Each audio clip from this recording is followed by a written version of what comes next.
So could you tell us a little bit about how you've learned to really grab hold of what is useful, what's good or redemptive in popular culture? Mm-hmm. It's been an interesting journey for myself, and along the way, I think it's helped me in my ministry to help branch out. As you mentioned, I worked and I've taught high school for a while, and I've worked with a lot of teenagers, and being with them and working with them to try to dismiss or ignore popular culture is not helpful in any way, shape, or form. Fortunately, I guess for myself, I've always had that window, and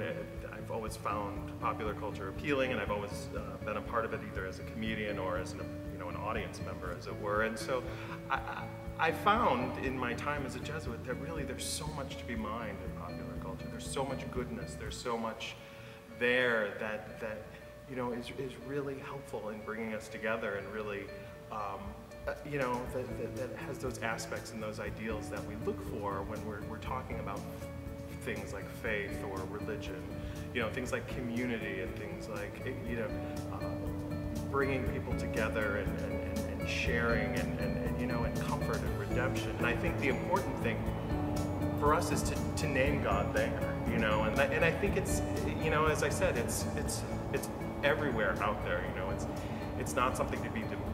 diminished or to be separate from, that this is church and this is what we think religion is, and this is prayer, and then this is culture, and never shall these two meet, but rather that these two should be brought together and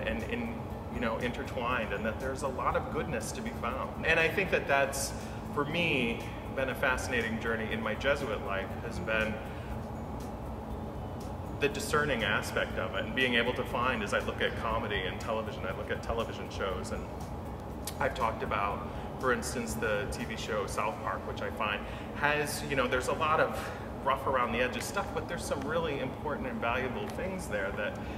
can be brought to the table and can open up dialogue, and I dare I say, God is present there. But then there's this, for instance, another show that's often paired together with it would be the TV show Family Guy, and I find that show to be very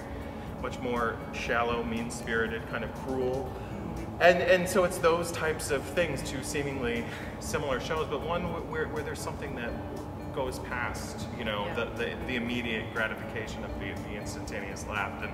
makes people think and brings people together, whereas another show, which is really just about kind of like